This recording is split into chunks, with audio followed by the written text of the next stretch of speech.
Hello and welcome to Big Picture. I am Vishal Dahiya and today we will take up the issue of internet addiction. The internet is a global network connecting millions of computers. It has revolutionized communication and methods of commerce and is considered a boon to all. Though the internet has brought many positives to our lives, the ill effects of addiction to internet and digital technology are now becoming a cause of concern. As compared to 5 million in 2000, there were about 462 million internet users in June 2017 in India, and this number is further expected to rise up to 700 million by 2020.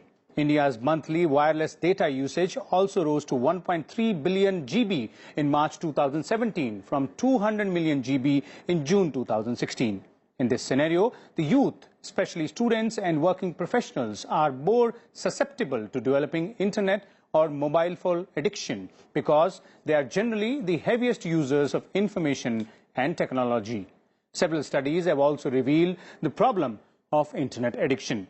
So what are the various aspects of internet addiction? How is it affecting us? And what can we do to tackle it?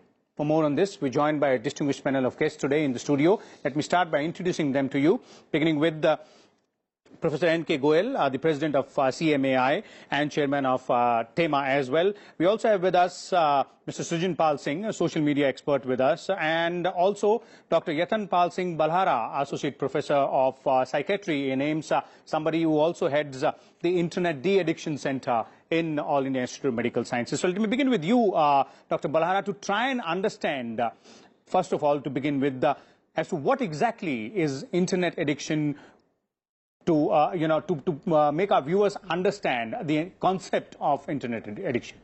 See, to begin with, I'll say that internet addiction actually is a misnomer. Actually, addiction is not to the internet. It's rather to an activity or a behavior that we access through internet. So probably a more accurate description is behavioral addictions that involve use of internet. But you are correct that internet addiction is probably the most commonly known term worldwide. What it means is that you are using internet in a pattern that is maladaptive, that is unhealthy and probably unsafe as well. So you might be using it for extended period of time. You might be using it in a way that is controlling your daily schedule. You might be using it in a manner that you are preoccupied with internet even when you are not using it per se. And finally, your use of internet may be leading to some adverse consequences. So in a nutshell, that is what internet addiction means. Okay. Mr. Singh, internet is a boon, you know. Whatever we want, we can go onto the internet, look for it. It's a store for information, and it is used by almost everyone. This is seen as a boon. So where did this entire issue about addiction come into play and how? See, internet is not only a boon, it is also a business. And today the internet-driven business is the fastest growing segment in the business. Social media, if I take up, because the advertising on social media is now reaching to 4.2 lakh crores. So huge number. Rupees 4.2 lakh crores is the ad revenues on social media today. 4.5 lakh crores is the expected increase in ad spendings overall in media segment, out of which 95% will come from mobile phone advertising. So mobile phone and social media driven advertising is driving businesses today. And that huge amount of money is there to get people's eyeballs. And this eyeball catching business is what is causing the addiction. Today you have, if WhatsApp alone has 1.2 billion users worldwide, out of which about 250 million exist in India.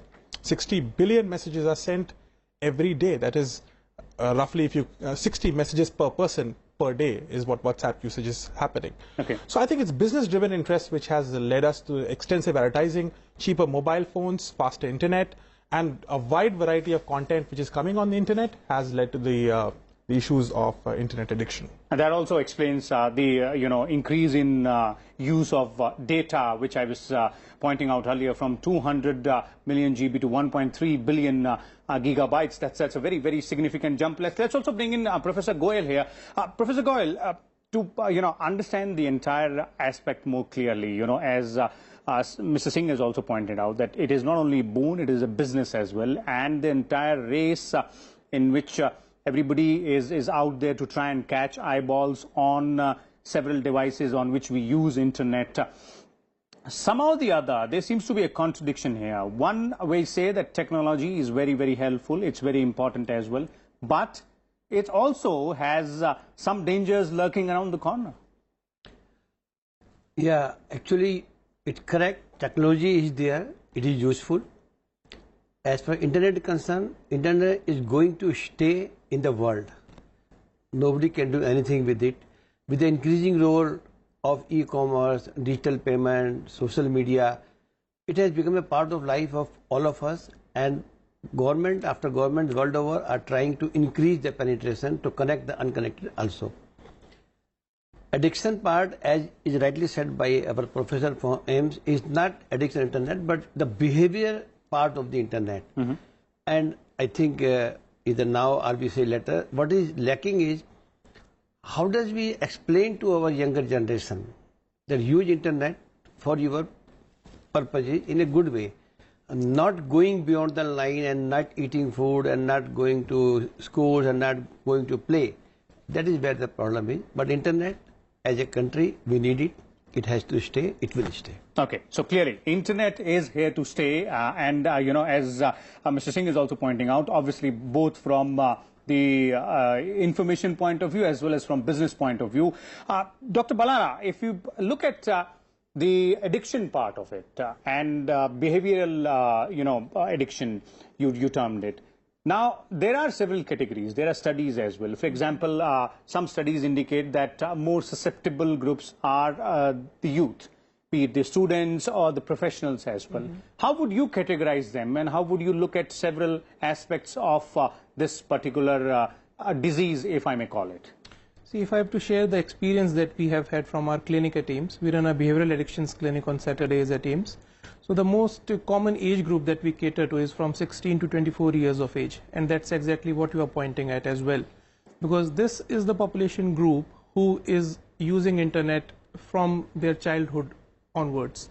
Those who are in their late 30s and 40s, they started using internet when they were in their 20s or even early 30s. So they probably did not use internet the way the youth is using as of today. For our youth, internet is an integral part of their life. So what happens is that you are being exposed to an agent. For some, it becomes a problem as well. And that's where the addiction part comes in. So people are using internet, most of the younger generation is using it, but some, they happen to use it in a very unhealthy manner. And that unhealthy manner is a reflection of addiction part of it.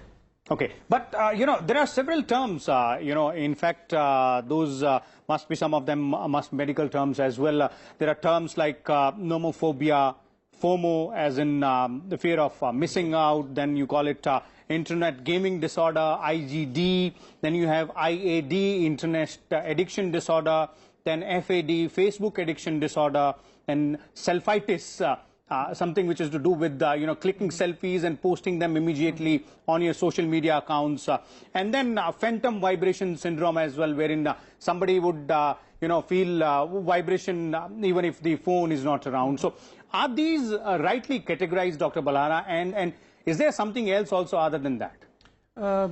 These terms, they are very commonly used. Most of these are layman's terms, I would say so. Some of these are technical terms as well. For example, if you look at the term gaming disorder, World Health Organization has included it as a medical disorder now. So it's a valid mental and behavioral disorder. Similarly, the American Psychiatric Association, it recognizes internet gaming disorder as a valid behavioral addiction. But rest of the terms, they don't find a place in the diagnostic systems. But yes, researchers and academics world over, they use most of these terms. The problem with that use is that there is no uniform nomenclature. So what somebody means with nomophobia might not be exactly the same, because it's not a universally accepted definition of the term. But yes, what these terms represent, that's a very real phenomena. That is something that we see in our clinics as well. Okay, Mr. Singh, a very interesting aspect of this entire situation is that internet is a storehouse of information, and everything which we are talking about is available on internet as well. And you know, those that segment which we are speaking on, that is 16 to 24, as Dr. Ballara pointed out, is a segment wherein those youngsters use internet for getting more information on. So won't they be getting information on these aspects as well, these terms like nomophobia, FOMO, or self-itis and all that? Is it a lack of awareness here, which I don't believe can be the issue, because it's information is available there, but rather willingness to overlook these aspects? See, internet sounds as if it's free and fair. It's not. There is certain content which is targeted at certain individuals for business interest, usually. So it's not that things like nomophobia and FOMO and similar things are the first things which you see when you go on Facebook. You see something else. You see your friend vacationing in the best holiday destination you can think of. And that is what triggers internet addiction, because everybody sees content which is targeted at them, usually to sell a certain product or service. And the entire world seems to be a very distorted picture. And in that distorted picture, what happens is what Doctor was saying, the social behavior starts changing, because somehow I feel that everybody's going on a vacation, everybody's running a marathon, everybody seems to be doing so well in life, and it's only I who's left out. That's what FOMO is. So the fear of missing out. And similar such issues keep coming up. Addictions such as, the whole trend of before you eat anything, you put it on Instagram. That has just caught up. Things like Kiki, the whole dance move. The Kiki challenge. The Kiki challenge, and it killed a lot of people, it injured a lot of people, was something which started as an internet phobia, internet phenomena, and it ultimately became no short of an addiction. So internet is not flat in terms of information. So you don't find these information which are hazardous to the social media channels on social media who are there to put something else. Okay, that's also very interesting. Professor Goyal, if you look at the industry aspect of it, and since there are social media giants like Google, Facebook, WhatsApp, and Instagram, and other websites, Twitter. So the important question here is that some responsibility lies with these companies as well, with the industry as well. Are they aware of doing it, or rather addressing this particular aspect in one way or the other? Okay, before I answer that question, I want to supplement what my colleague Singh has said. The problem, as you said, it's flat. If I type suicide, it will give us 100 ways how to commit a suicide, but it will not say why not to commit suicide. So anything which is negative for internet business will not come up in the Google search first. And that is the problem we face. If you type drinking or wine or whiskey, it will give you 1 lakh pages of the whiskey detail, but it is not good for health. Okay. Give me the nearest shop, actually. Yeah, in the shop. Now coming to this thing, the prime purpose of internet companies, and unluckily none of them are from India. They are from other countries. As a businessman, their main concern is how do we earn money, how do we increase the eyeballs, how do we increase the revenues, how do we increase the numbers. So officially they will say, yes, we are interested and we have a policy, and you can see on the website it is not good for health, you should do so and so. But that comes up in page 18 or 20 or 30. So it is not known to them. And yes, as a company, they are not so sincere or so genuinely interested to bring out the pitfalls. Why? Because one single thing is, there is no social media company of the world who is doing promotion on how to use these things, how to safeguard these things. Take the example, mobile phone. No mobile company in the world will say, use it in this way so that you don't get some issues. Internet, no internet company will say use it that way. And that's where, again, I am repeating, the role of the governments comes up. I think our government, 2-3 departments together should come out, make it a part of curriculum. As now we are talking about the fake news also in the curriculum, make it a part of curriculum, that use it positively. Okay, so make people more aware. That aspect Professor Goyal is pointing out. Dr. Balara, since you're heading a department and a unit there, which is known as De-Addiction Center, one, we would be interested in knowing what kind of cases you are resolving as of now, what kind of patients you have, and in addition to that, where does the solution lie to this entire problem? Because as Professor Goyal pointed out, with the companies, with the internet giants, obviously, asking them to take onus would be a little asking too much. Yeah. So the most common presentation to our clinic is people who are at the extreme end of this addiction, people who are actually suffering because of it. So we are getting cases such as a kid is not going to school for the last 6 months because he wants to stay back and play a game. We are getting an engineering college student who has been thrown out of the college because he did not attend even a single class in the last semester. We are getting kids who won't take a bath for the last 30 days because they don't want to miss out on the next episode on the Netflix. So we are getting the extreme end of the spectrum, and that is usually what happens in a hospital setting. People turn up to us when things go to the extreme end. But that's just a small proportion that we are talking about. There is a vast majority who are having a problematic internet use. They are not yet there, but probably they are inching towards that. And this is the population that needs to be seen from the preventive perspective, that what we need to do to prevent them from reaching that stage where they probably will end up if we don't do anything. And that's where we are trying to do certain things. We are going into the schools, colleges. We are carrying out these awareness campaigns. We are talking on what is called a safe and healthy use of internet. Now the challenge that the generation is facing is nobody teaches them that what internet is, what is the good side of it, what is the bad part of it. And that's their challenge because they are just thrown into that pool and then they have to survive on their own. Some of them who are lucky, they do well. Some who are unlucky and unfortunate probably don't do that well and they end up in clinics like ours. So we need to talk about prevention as well as treatment for those who have already reached the addiction phase of it. Okay, that's interesting, and since we are looking at ways to address this issue, Mr. Singh, Dr. Ballara has pointed out the awareness campaigns. Professor Goyal has pointed out how the government can go ahead and bring in some guidelines from the social media perspective of it, and from the user perspective specifically. What is it that can be done? See, first, statistically, we spend 200 minutes a day on internet. An average Indian does. That's about 11 years of your lifetime you are on the internet, usually on the mobile phone. I think from a user perspective, some very good strategies actually come up which we need to learn from. First is there's a whole strategy of community fighting back against addiction. There are restaurants in US and in Japan and many other countries in the world which offer 20% discount if you don't use a smartphone and you keep your smartphone away. So community gives support to people to de-addict themselves of smartphones. A few easy solutions is to wear a wristwatch. If you wear a wristwatch, you don't have the urgency to go to your mobile and check the time. The moment you check the time, you start also seeing other messages who have come, and then the process starts. A simple way which people have implemented is not to use mobile phone as an alarm clock. Use an alarm clock separately, because the moment you set alarm, you see all the messages before you go to sleep. When you wake up, you again see all the messages as the alarm goes off. So you have to de-addict. We all need to de-addict ourselves. Corporate, one big segment in this stakeholder is the corporate sector, which should not really expect people to answer messages immediately, unless it's an urgent job, which I can understand, but that's about 10%. 90% jobs could wait for 1 hour for emails to be replied. So that implementation of healthy internet practice has to not only exist in schools, but also when people go to jobs. Nobody should expect emails to be answered immediately. Okay.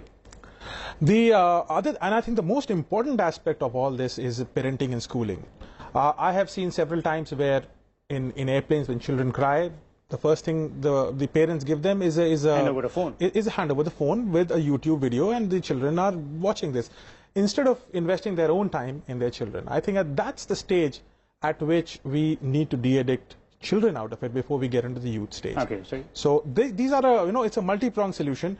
We all need to encourage each other to healthy internet usage is fine. I'm not trying to say the internet is a bad thing. Internet is a great thing, but excess of anything is bad. Okay, internet is a great thing and excess of anything is bad. Interesting, but very true as well. Professor Goyal, would you like to add on to all these solutions which Mr. Singh and Dr. Ballara is pointing out? Yeah, actually, as an association dealing in mobile, telecom, and education, I'm happy to know from my colleague from AIMS that they are doing the awareness camps. We also do this thing, and we also do some program called Internet Safe Day Usage. What we have been promoting to every one of them, something is that why should you have one mobile phone for everything? For voice, for WhatsApp, for email, for this thing. Try to segregate it. That is one message which we give to all the college, all the students. so that you can use the voice phone and leave WhatsApp, etc. for some time. Secondly, as Singh says, we have been trying to educate the students and their parents. Don't expect answer back just immediately after 5 minutes. These are the two messages which are different, and I'm happy to say that in 3-4 colleges we were able to ban the use of mobile phone in the college. Okay. During college hours. So that's interesting. These are all other aspects. Let me go back to Dr. Balara here. Dr. Balara, these are the preventive measures. But if you look at other segments as well, which are catching up fast, for example, as was pointed out by Mr. Singh as well, young professionals, working people, the work-life balance seems to go, out of hand for them, because they devote more time to their cell phones or to their screens, on the internet, on various platforms available there, social media or gaming or whichever way it is. So is that segment more affected, or is the more younger ones, the students are the ones which are more affected, if you do a comparative analysis? I would say both, from slightly different perspective and point of view. For children, I would say that they are not yet there. They are on that path to be there someday. For children, I would say that they are probably using internet for things they actually don't need to use it for. It's okay to use internet or a WhatsApp for maybe a classwork related thing. I mean, you need to make projects, you need to access information for that. That's okay. But having a group on WhatsApp and you need to be part of it simply because you don't want to miss out on being part of that group, playing a game on mobile phone rather than going out in the play field is probably not the done thing. Staying in the room and being in that world of your own with your friends on your laptop or computer rather than meeting them in person, maybe for a movie or just for a chat or just a stroll down the lane. So that is the way children are using internet, and that's the problem there. When it comes to the young professionals, it's probably demand of their work that's making them access internet more than what they should be doing. So from that perspective, we need to bring in that work-life balance as you're talking about for the professionals. Now, what we need to see here as well is that, as I told earlier, internet is not a bad thing in itself, and we all agree on that. And a great example is that if you look at the medical literature, people who use internet for work, for example, emails for work or for academic reasons, even if they use it slightly more, they are not addicted to it. Okay. Because it's part of their job. The problem is the reasons behind use. When you use internet to feel good, when you need internet to feel better about yourself, when you need internet to escape from the reality of the world around you, those are the pointers that reflect a more problematic use. So if as a professional, your internet use is not just for your work, but for the reasons to make yourself feel good, or to be using it as a substitute as compared to the real life situations, then we need to do something about that proactively. So is it more of a health issue, or is it more of a social issue from your aspect? Because all these points which we are talking about are to do with the way a person behaves, be it or conducts himself, be it in the office environment or at home or maybe somewhere else in the society. See, when it comes to human behavior, and that is true for internet use as well, it's a mix of all the things. Actually, we use a term called as biopsychosocial approach. There are social factors, there are psychological factors, and there are biological factors as well. So when we talk about internet use for the population in general, we are talking about a lifestyle, and that's a social thing, a very personal kind of a thing that everybody needs to do. But then there are a few of us who have reached the stage of addiction, and that's where the medical dimension comes in. And there you need to have a very structured kind of an intervention for them. Okay, so there should be intervention before it becomes a health issue. Mr. Singh, would you like to, since we are concluding the show, would you like to give some piece of advice to all those who are watching us, or maybe at a later stage will watch us on YouTube again by using internet? Okay, so you're using YouTube to begin with. See, I think we all need to be aware that such an addiction exists. Sometimes internet is something which is not a drug, so it's very difficult for us to even believe that I am affected by internet addiction. It's important to seek other people's opinion. Am I using internet too much? There's a lot of statistical data which is available at your disposal. You can pick up your WhatsApp and find out how many messages you have sent and how many you have received. If you're sending more messages than what you're receiving, you're probably addicted to WhatsApp. And it'll be interesting if you find out thousands of messages you're sending every month. So keep a tab on how much time you're spending on internet. Internet keeps your history. You can figure out what are the times in which you are accessing, what sites you're accessing, how much you're spending time. Keep a tab of yourself. Just like you keep a tab of everything, the calories which you eat, also keep a tab of the bytes which you consume. Corporate, if you're a boss, if you're in a setting where people work for you, it's important to enforce a culture where it's okay to not respond to messages immediately.